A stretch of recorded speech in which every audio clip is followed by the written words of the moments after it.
जय हिंद साथियों, मैं हूं आपका अपना गणेश राणा। आप सभी का हमारे YouTube चैनल में स्वागत है। पिछले वीडियो में हम लोग प्रश्नावली 1.2 का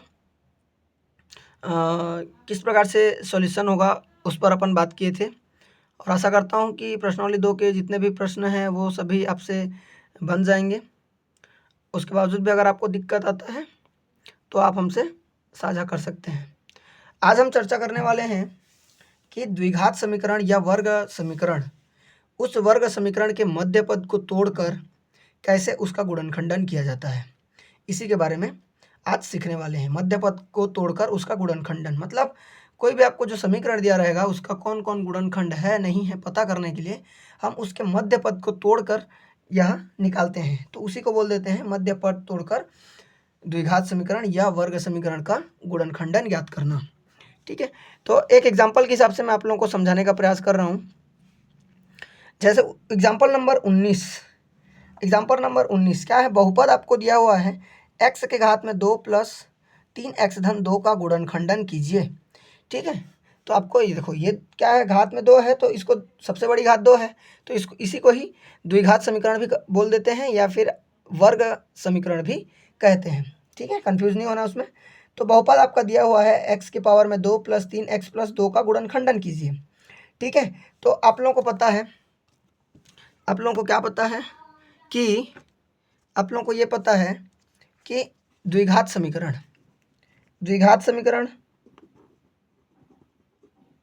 या वर्ग समीकरण, द्विघात समीकरण या वर्ग समीकरण क्या होता है, इसका मानक रूप होता है आपका ax की पावर में 2 प्लस bx प्लस c बराबर 0। यही आपका क्या है, उसका मानक रूप।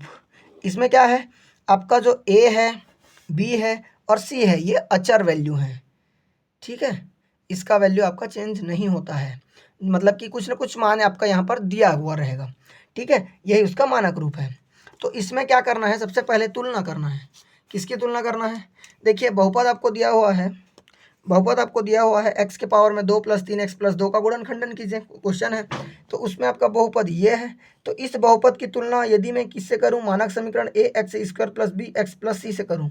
उसका जो मानक समीकरण है ax² plus bx plus c, तो इससे यदि मैं करता हूं तो मुझे क्या मिलता है, a बराबर 2, b बराबर 3 और c बराबर 2, इस प्रकार से मिल जाता है। ठीक है, तो इसमें देखिए a b c अब यहाँ से आपका निकल के आएगा, तो यहाँ से जब निकल के आएगा तो इसमें आपको क्या करना है, इस मध्य पद को तोड़ना है। मध्य पद में आपका कितना है जी, 3x है। मध्य पद में आपका कितना है, 3x है। इसका मतलब क्या है, इसको हमको तोड़ना है और ऐसे तोड़ना है इसको कि जब मैं इन दोनों को आपस में जोड़ घटाव करूं तो वो 3x के बराबर आए, और जब मैं उन दोनों का जो इसमें मैं तोड़ा हूं उन्हीं दोनों का अगर मैं गुणा करूं तो यहाँ जो आपका ये वाला वैल्यू है और ये वाला वैल्यू है, इन दोनों को गुणा करने पर जो वैल्यू निकल के आ रहा है उस वैल्यू के बराबर हो। क्या समझा, कि इस वैल्यू को हमको ऐसे तोड़ना है, दो भाग में ऐसे डिवाइड करना है, मतलब दो भाग में, ताकि हम उन दोनों को आपस में जोड़ेंगे तो मध्य पद वाला ही वैल्यू आएगा, लेकिन जब हम उसी का आपस में गुणा करें तो वो इन दोनों के गुणा के बराबर आना चाहिए। ठीक है, तो यहाँ पर देखिए 2 है, यहाँ पर x² है, दोनों का गुणा करूँगा तो मुझे क्या मिलेगा, 2x की पावर में 2 मिल जाएगा। दोनों का आपस में गुणा करूँगा तो मुझे ये मिल जाएगा। ठीक है, अब हमको देखना है कि ये 3x को कैसे तोड़ें। ठीक है, 3x को कैसे तोड़ें कि हमारा क्या हो, उन दोनों को आपस में गुणा करें तो 2x² बन जाए। यहाँ पर प्लस है तो आपको डरने की ज़रूरत नहीं है, क्योंकि आप 2x और गुणा में x कर दोगे तो दोनों को जोड़ेंगे तो वो 3x बन जाएगा। ठीक है, दोनों को हमने जोड़ा तो वो 3x बन गया, लेकिन अब इन दोनों को आपस में गुणा करेंगे तो 2x² बन रहा है क्या, हाँ बिल्कुल बन रहा है। इसके सामने में क्या है, 1 है, कुछ नहीं है मतलब 1, तो 1 गुणा 2 करेंगे, 2 एकम 2 आ गया, और x गुणा x करेंगे तो x² आ गया। तो इसी प्रकार से आपको तोड़ना रहेगा। ठीक है, तो वैसे ही मैं उसको क्या कर दूंगा, तोड़ दूंगा। कैसे तोड़ दूंगा, देखो जैसे अब चूंकि a गुणा c बराबर कितना, अब a का वैल्यू कितना है, यहाँ पर 1 है, और c का वैल्यू कितना है, यहाँ पर 2 है, तो इसीलिए a गुणा c किया तो मुझे क्या मिला, 2 मिला। ठीक है, 2 मिला, तो अब मध्य पद को हमको क्या करना है, इसको तोड़ना है, जो कि यहाँ पर क्या है, 3 है। तो 3 को कैसे तोड़ सकते हैं, जिसमें उसका गुणा क्या हो, दो आए तो 1 गुणा 2 कर सकते हैं या -1 गुणा -2 कर सकते हैं, क्योंकि दोनों का माइनस माइनस का गुणा करेंगे तो प्लस आ जाएगा और 2 एकम 2 आ जाएगा, तो उसमें भी आपका 2 आ रहा है। ठीक है, लेकिन हमको क्या है, दोनों को यहाँ पर माइनस में लेना पड़ेगा, जो कि यहाँ पर प्लस है। अगर यही प्रश्न आपको x² - 3x + 2 दिया रहता, यहाँ पर माइनस लगा होता, तो हम इस वाला को सेलेक्ट करते। ठीक है, लेकिन यहाँ पर प्लस दिया हुआ है तो हमारा ये वाला सही हो जाएगा, तो उसी को आप तोड़ देंगे। देखो आपका क्या है, यहाँ पर एक्सप्लेन किया है, ये जो 2 लाइन में लिखा है उसको एक्सप्लेन किया है, जो मैं आपको अभी समझा रहा हूँ उसी बात को यहाँ पर लिखा हुआ है। तो डायरेक्ट आप यहाँ पर आ जाना। अतः अब ये आपका क्या है, बहुपद जो आपको प्रश्न में दिया हुआ था वही बहुपद है। अब x² के जगह में हमने x² ही रखा, 2 के जगह में हमने 2 को ही रखा। ठीक है, एग्जाम्पल थोड़ा सा अलग तरीका में बनाया है, आप अगर चाहो तो उस प्रकार से बना सकते हो। ठीक है, 2 के जगह में आप 2 ही कर सकते हैं। ठीक, उसके बाद क्या करेंगे, ये जो आपका 3x है, ठीक है, इसको मैं कॉपी में समझा रहा हूँ। ठीक है, आपका जो बहुपद है कुछ इस प्रकार से था। ठीक है, हम लोग कैसे कैसे तोड़ करके क्या क्या लाना था वो ले आए हैं। अब मैं डायरेक्ट उस समीकरण में मान रख दे रहा हूँ। जैसे x² का आपको x² ही रखना है। ठीक है, और 3 को हमने कैसे तोड़ा जी, 3 को हमने तोड़ा था 2x + x में, और +2 के जगह में 2 ही रहेगा, ऐसे आपको कर देना है। ठीक है, तो जब आप ऐसे करोगे तो आपको 1 2 3 4 4 पद का एक मिल जाएगा। ठीक है, 4 पद का एक बहुपद मिल जाएगा। ठीक, तो इसमें आपको क्या करना है, फिर आपको करना है, इन दोनों को एक ब्रैकेट में ले सकते हो और इन दोनों को एक ब्रैकेट में लिख सकते हो। ठीक है, इस प्रकार से जब हम रखेंगे तो क्या आ जाएगा, यहाँ से देखो x² मतलब x गुणा x है, और यहाँ पर एक x है, तो दोनों में x कॉमन है कि नहीं है, तो हमने x को कॉमन निकाल दिया, तो यहाँ पर क्या बच जाएगा, x + 2 बच जाएगा। अब इसमें क्या है, 2 गुणा 1 कर सकते हैं, x गुणा 1 कर सकते हैं, तो भैया मैं +1 को यहाँ कॉमन निकाल दे रहा हूँ, तो क्या बचेगा, वही ना बचेगा, तो ऐसे ही आ जाएगा। तो इस प्रकार से आप लिख सकते हैं। अब देखो ब्रैकेट के अंदर में दोनों वाला सेम सेम है, तो उन दोनों को एक बार लिखो, कैसे लिखना है, x + 2 इस प्रकार से, और जो बाहर बाहर में उनको एक बार लिख दो, x + 1, और यही दोनों क्या हो जाएंगे, उसके गुणनखंड हो जाएंगे। लास्ट में लिख देना अतः जो आपका बहुपद है x², अतः क्या लिख सकते हैं अपन, x² + 3x + 2 का गुणनखंड कौन कौन हो जाएगा, गुणनखंड कौन कौन हो जाएगा जी, x + 2 और x + 1 ये है करके आप लिख सकते हैं, ऐसा लिख सकते हैं, कोई दिक्कत नहीं। इसी प्रकार से आपको सॉल्व करना रहेगा बाकी जितने भी सवाल रहेंगे, जितने भी प्रश्न रहेंगे उनको। तो इसमें मेन चीज़ क्या है, आपको वो मध्य पद को कैसे तोड़ना है, किस प्रकार से तोड़ेंगे तो वो सही आएगा, इन सब की जानकारी रखना आप लोग को ज़रूरी है। बाकी इधर का कैलकुलेशन तो आ ही जाएगा। चलिए कुछ और सवालों पर अपन बात कर लेते हैं। जैसे उदाहरण नंबर 20 में क्या दिया है, 6x² - 5x - 6 का गुणनखंडन कीजिए। अब ये भी क्या है, यहाँ पर गुणनखंडन कीजिए लिखा है, कहीं कहीं पर आपको देखने को मिलेगा मध्य पद तोड़ करके उसका गुणनखंडन निकालिए। ठीक है, तो आपको वही करना है। ठीक, तो अब हम क्या करेंगे, सबसे पहले क्या करते हैं जी, मानक समीकरण से उसकी तुलना करते हैं। तो मानक समीकरण आपका कुछ इस प्रकार से है। तो इसमें देखिए a का वैल्यू कितना निकल के आएगा, 6, b का वैल्यू कितना निकल के आएगा, -5, c का वैल्यू कितना निकल के आएगा, -6, इस प्रकार से। अब जब हम a और c का गुणा करते हैं तो देखो a का वैल्यू 6 और इसका -6, तो दोनों का आपस में गुणा करेंगे तो हमको क्या देगा, -6 वैल्यू देगा। अब इसमें से ध्यान रखना है मध्य पद क्या है, -5 है। तो अब जब हम इस -5 को तोड़ेंगे तो ऐसे संख्या में हमको तोड़ना है जिससे कि हम उन दोनों को जोड़ घटाव करें, प्लस माइनस में जोड़ घटाव करें तो वो -5 प्राप्त हो। लेकिन जब हम उन्हीं दोनों संख्याओं को आपस में गुणा करें तो वो इसके बराबर प्राप्त हो, -36 के बराबर। ठीक है, हम उतना टाइम हमारा -36² निकला था, क्योंकि इसका x² और इसका एक साथ में आ गया था। ठीक है, और इन दोनों को गुणा करेंगे तो x² ही आ जाएगा, तो उसमें कोई दिक्कत नहीं है। ठीक है, तो आपको ऐसा तोड़ना है कि उसका जोड़ घटाव करो तो -5 मिले, लेकिन जब आप उसको गुणा करो तो आपको -36 मिलना चाहिए। तो यहाँ पर ये सब वैल्यू दिए हुए हैं। देखिए आप अगर लिखना चाहो तो ऐसे भी लिख सकते हो, -1 गुणा 36 करके, तो इसमें कट करेंगे तो कितना आ जाएगा, 35 आ जाएगा, लेकिन हमको 5 लेके आना है। इसको भी आप कर सकते हो 18 गुणा 2 करके, तो अब 18 में 2 घटाएंगे तो कितना आ जाएगा, 16 आ जाएगा। तो ये भी हमको नहीं लाना है, जबकि क्या लाना है, -5 लेके आना है। इसको भी करो तो ये भी आ जाएगा, 12 तिया 36 आ जाएगा। ठीक है, 12 तिया 36 आ सकता है, तो 12 में 3 घटाएंगे तो ये 9 आ जाएगा, हमको 9 भी नहीं लाना है। इसको भी कर सकते हैं 9 - 4, तो 9 में 4 को घटाएंगे तो 5 आ रहा है। ठीक है, लेकिन यहाँ पर माइनस वाला वैल्यू रखना है, यहाँ पर हमको माइनस वाला रखना है, तो इसके ऑपोजिट वाला देखिए, जो इसमें माइनस लगाए उसके जगह में इसमें माइनस लगाओ, इसको प्लस कर दो। ठीक है, देखो उसी प्रकार देखो, एक में ये वाला माइनस है तो ये प्लस है, ये प्लस है तो ये माइनस है। ठीक है, उसी में आपको ध्यान देना है। ठीक, तो आपका ये वाला वैल्यू आ जाएगा। देखो ऐसा भी कर सकते हैं, -6 गुणा 6 करके, तब भी आपका आ जाएगा। लेकिन इसमें क्या है, 6 और -6 करके देखा है तो इसमें 0 आ जाएगा। तो 0 तो हमको लाना नहीं है ना, बल्कि हमको क्या लाना है, -5 लेके आना है, जो कि इसमें आ रहा है। लेकिन इसमें क्या हो जाएगा, +5 में आ रहा है, और इसमें क्या है, एकदम आपका -5 में आएगा। क्योंकि अगर 9x को मैं माइनस में लूँ और 4x को प्लस में ले लूँ तो -5x हमारा आंसर आ जाएगा। तो आपको इस प्रकार से कर देना है। ठीक है, अब देखो अगर आपको इसमें अगर समझ नहीं आ रहा है तो इसका एक ट्रिक और है। जैसे आप एलसीएम निकालते हो, एलसीएम अगर आपको निकालना आता है तो वहाँ से भी आप निकाल सकते हो। जैसे हमारा यहाँ पर क्या वैल्यू निकल के आया, 36, तो 36 को पहले इस प्रकार से बनाओ। इसका एलसीएम क्या होता है, 2 से देंगे तो ये 18 आ जाएगा, फिर 2 से देंगे तो ये 9 आ जाएगा। अब 2 से तो जाएगा नहीं, 3 से देंगे 3 तिया आ जाएगा, फिर 3 से देंगे तो 1 कम आ जाएगा। अब इन्हीं संख्याओं को एक बार उलट फेर करके देखो।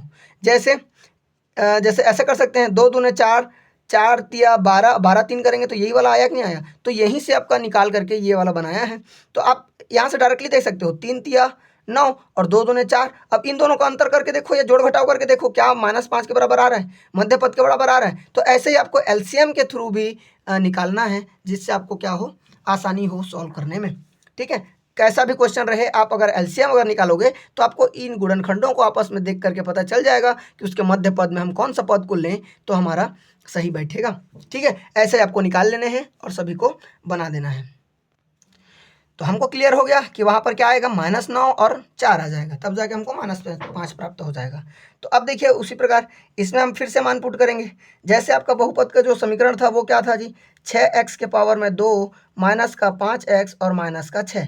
तो हमको मध्य पद को तोड़ना है, तो ये पद तो सेम टू सेम रहेगा, 6x की पावर में 2 और -5x बनाने के लिए हमको क्या करना पड़ा, -9x और प्लस में 4x करना पड़ा। ठीक है, उसके बाद -6 का -6 ही रहने दो।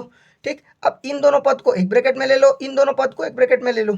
अब ध्यान से देखिए कि इसमें 3 गुणा 3 है, ये 2 गुणा 3 है, और x दोनों में है, तो मैं क्या करूँगा, 3x को कॉमन निकाल दूंगा। ठीक है, जैसे ही मैंने 3x को कॉमन निकाल दिया, यहाँ पर क्या बचा, 2x बच गया, और यहाँ पर क्या बचा, सिर्फ 3 बच गया, माइनस है तो माइनस। अब यहाँ से मैं क्या करूँगा, 2 को कॉमन निकाल दूंगा, +2 को कॉमन निकाल दूंगा, तो ये क्या हो जाएगा, 2x माइनस में 3।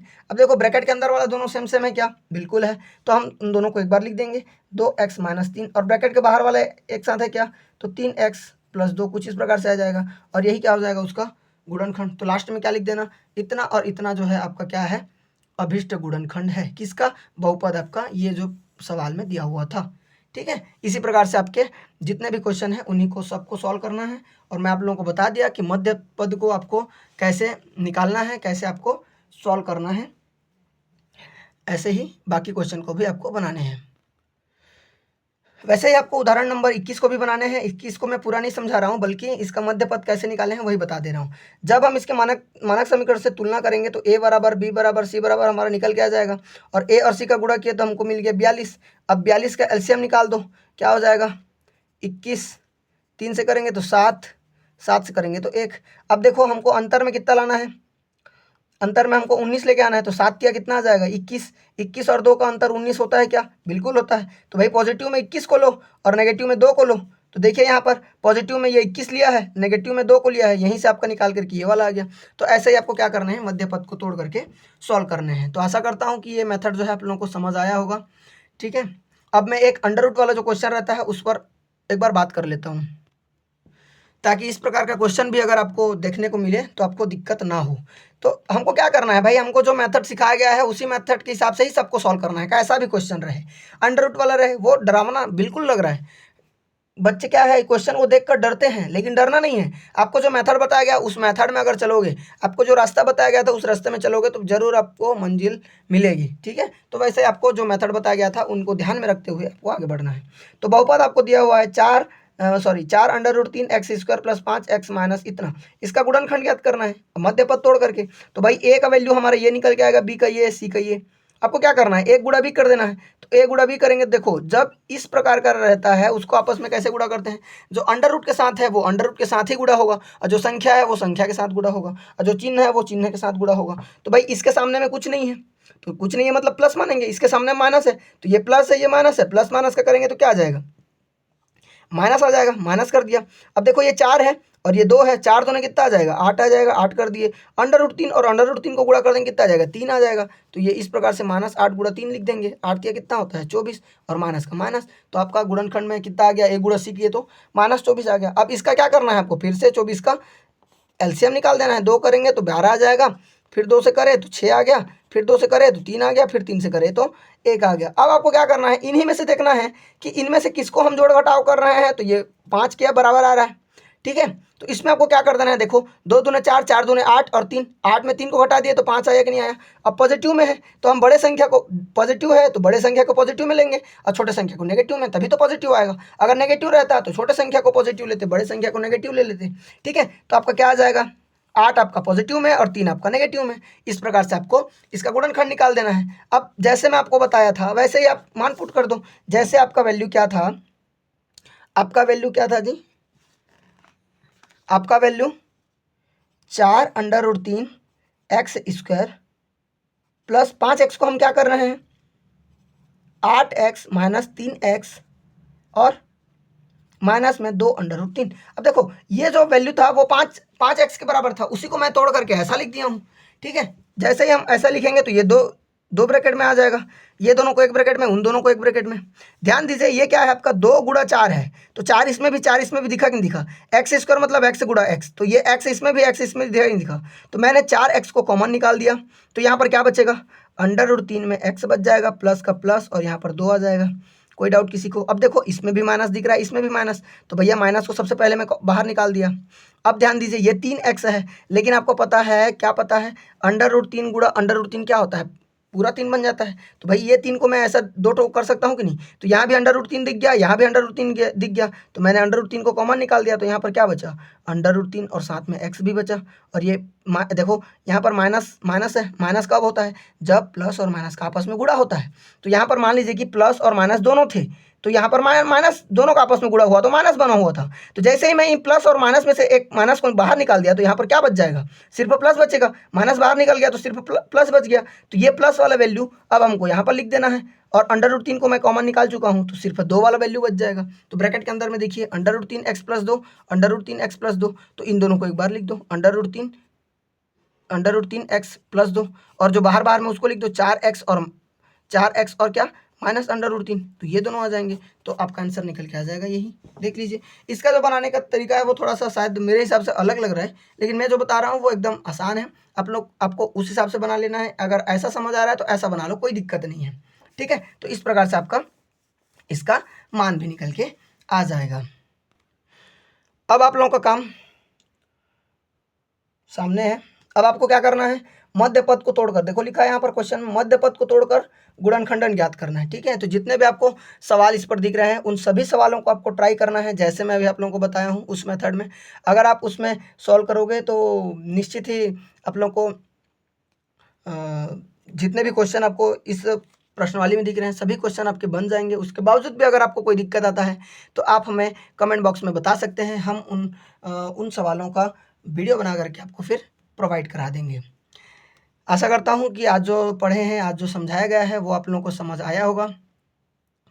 तो आज की क्लास अपन यहीं तक रखते हैं, मिलते हैं अपन अपने नेक्स्ट वीडियो के साथ, तब तक के लिए जय हिंद।